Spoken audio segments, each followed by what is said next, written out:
Okay, we are back, and let's see how fast I can get through predictions for the whole card here for UFC 324. We are going to go through a couple of overall predictions, starting with Fight of the Night. I got Arnold Allen versus Gene Silva. The fight is going to be an absolute banger, and I cannot wait to see what happens between those two. Lock of the Night, I'm going with Gaethje. The guy has championship potential, and he has the look, physique, and overall skill set of a future champion, all at the age of 23, so he's the lock of the night. The underrated banger of the night, I think, is Nikita Krylov versus Modestas Bukauskas. This fight is going to be explosive, with both fighters known for having lots of finishes, whether it be in a loss or a win, so that's one to look out for. The biggest stake is someone who has all to lose, and I think that it's between O'Malley and Paddy Pimblett. I'm going with Paddy Pimblett for it though, because he has potential UFC headline fights at his fingertips here if he manages to win the fight. Now that we are done with the general stuff, we are going to kick off the card with Ty Miller versus Adam Fugit. Ty Miller is making his UFC debut and is coming off a decision win on the Dana White Contender Series, where he's still got a contract. He is facing off against Adam Fugit, who has had an unlucky run with opponents. Fugit is 2-3 in the UFC, with his losses coming to Michael Morales, Mike Malott, and Islam Dulatov. Adam Fugit is getting up there in age though, so I think I'm going to pick Ty Miller to win by decision. Next fight is in the bantamweight division between Ricky Tertius and Cameron Smotherman, and I'm really surprised to see that Smotherman is the favorite by a large margin, because I don't think he looked really good against either Ricky Simon or Serhiy Sidi.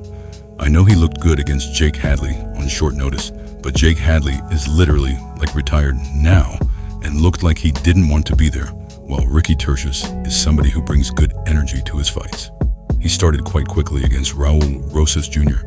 and even almost got a rear naked choke if it wasn't for Chihuahua having the longest chin in the history of the UFC. I think my final prediction for this fight is going to be Ricky Tertius by submission in the second. Okay, next up, we've got the big boys throwing down. We got Josh Hockett versus Denzel Freeman. Josh Hockett has kind of built a name for himself between his Contender Series win and his first UFC win because of basically having a loud mouth. He's a lot like Sean Strickland or Colby Covington. He reps America. That's basically it. Denzel Freeman is just another heavyweight. Yeah, I mean 7-1, which is not a bad record for a heavyweight, but he's 6'1", which is not very tall for a heavyweight, and he's 34 years old. I don't know how athletic he is because I haven't really seen him fight, but Josh Hockett looked pretty good. He got a TKO in his debut, along with his Contender Series win. So he's been looking to go up with a UFC push. The next up in the lightweight division is Michael Johnson, taking on Alexander Hernandez. Both these guys are making a career with resurgences. I remember Michael Johnson. He beat Daniel Zellhuber in his last fight, and he was like a plus 700 underdog in that fight against Daniel Zellhuber. But he looked very fast for an old head, kind of like Bobby Green. Those two guys keep their speed, and he just beat him with a quick right hand and a jab, while Zellhuber kind of stuck at range and kicked. I don't know if it was because Johnson had good speed, but Johnson is also taking on Alexander Hernandez now, who's another guy who's had a career resurgence recently. He's on a 4-fight win streak, with the most notable wins coming against Chase Hooper by TKO at the end of the first round, I believe. And he also TKO'd Diego Ferreira, who was also not too bad at the time. Alexander Hernandez, 33 years old. Michael Johnson, 39. Hernandez looked really good recently. He has that wrestler build, compact, and kind of like Josh Emmett with a big overhand, just not as powerful as him, but he's looked really good recently. And I think this might be the end of the road for Michael Johnson, for his career resurgence, because he's 39. He's had 31 fights in the UFC. He should ride off into the sunset. So I'm going to pick Alexander Hernandez to flatline him. Maybe not flatline him, but first round TKO. The next fight on the prelims, we've got two flyweights. we got Alex Perez and Charles Johnson. Charles Johnson has enjoyed a pretty good last 2 years, including a TKO win against the current champ, Joshua Van. That happened last year, I think, sometime in the middle of the year, and he's been pretty good ever since. Unfortunately, he lost a decision against Ramazan Tamirov from Uzbekistan. But Ramazan actually tested positive for steroids a couple of months ago, so I don't know if he was on steroids at the time. But they have not revoked that loss and did not turn it into a no contest, so it's still a loss on the record. Alex Perez, although he was pretty inactive for a while, in the last year and a half, he's been kind of active. He said he's had 4 fights in the last 2 years. It's like a standard activity, but he hasn't really looked good in any of them. The only one where he looked good was when he knocked out Matthias Nicolau to get himself back into the top 5. But Matthias Nicolau got cut from the roster right after. So that win hasn't really aged very well. Ever since, he lost against Tatsuro Taira, which was a knee injury, and then he came back just recently against Asu Almabayev and lost by submission. He lost by submission against the Almabayev less than 2 months ago, and he's already back in the cage. I'm pretty sure it was a second-round submission, but Asu is pretty good. But Charles Johnson is a much better striker than Alex Perez. And he knocked out the current champ, who's predominantly a striker as well. So I think I'm going to go with Charles Johnson to win by decision. I don't think he has the knockout power to win this by TKO though. Next up, we have Modestas Bukauskas versus Nikita Krylov. And as I mentioned earlier, this was my pick for underrated banger of the year. Both these guys are known for having lots of finishes. Modestas came back to the UFC not too long ago after getting cut in 2022. And right now, he's on a 4 or 5 win streak, with 3 of them coming by finish, I believe, with the only decision coming against Ion Cutelaba. Nikita Krylov came back earlier this year and got smoked by Dominic Reyes, and then got smoked again by Bogdan Guskov, also not too long ago. So he's been knocked out twice in the last 10 months, and he's coming back again against another guy who has pretty good hands and has been on a knockout streak. I don't think this is going to end very well for him. The shots that Reyes and Guskov hit him with just folded Nikita Krylov pretty easily for a guy who has the range that he does. He darts in, and his chin is just there to be taken. So I think it's pretty straightforward who's going to win this fight. Modestas is going to win this by TKO, but I think this fight is going to be entertaining. I think they're going to exchange a lot closer to the pocket. Maybe Krylov lands a couple of kicks, but that's as far as it goes for him. So Modestas gets by TKO.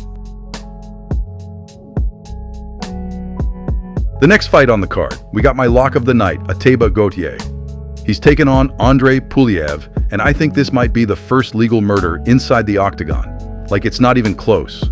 There's a reason why Ateba Gaethje is minus 1,000 for this fight. The guy's 23 years old. He's knocked out all 3 or 4 of his UFC opponents pretty badly. And I feel like they're just throwing guys in there like lambs going to slaughter. I don't think Andrei Puliev really has a chance. His record is 1-1 in the UFC. And the guy's like 30 years old or something. Is he 28 years old? And I don't think he is the same type of fighter. Ateba Gaethje has an even longer reach for the division and is going to spark him out. Okay, now we're going to my favorite fight on the entire card, and I have to ask, why the hell is this even on the prelims? It's Umar Nurmagomedov against Davidson Figueiredo. Umar is 1 fight, maybe 2 fights away from the title. He's the number 2 ranked contender in the world. I don't know why this guy's on the prelims. They had the co-main event canceled just about a week ago, and they decided to move up Natalia Silva versus Rose Namajunas instead of this fight. Meanwhile, they have Sean O'Malley in the co-main event, who is ranked lower than Umar. So it doesn't make sense to me either. I think they're pushing an anti-Muslim, anti-Russian agenda these days because Umar is an amazing grappler. He's a great striker too, but I don't think that always justifies him being minus 1,600 for this fight, even though Figgy is like 38 years old and looked like shit against Sandhagen and Montel Jackson. He still has one-punch scary power, and he's the only guy to ever drop Marlon Chito Vera. So I think there's still a puncher's chance for Figgy, even though it's not a high chance. I think Umar should be more like a minus 550 favorite instead of 1,600, but it is what it is. I'm going with Umar to win by decision. He's not really much of a finisher. So yeah, that's my pick. To open up the main card, we got Arnold Allen against Gene Silva. This fight makes absolutely no sense to me. Like, I know Arnold Allen's been inactive, but Gene Silva just got a huge jump to number 2 in the rankings when he fought Diego Lopez, and he got TKO'd by a spinning elbow, even though he's number 11. Now they're giving him number 6 or number 7 in the rankings. Like, why is the guy getting another jump? That's a rant for another day, because all the fighting nerds are getting these bullshit matchups where they get to fight up the rankings like crazy. So this fight's actually very interesting because Gene Silva is like a minus 300 favorite or something like that.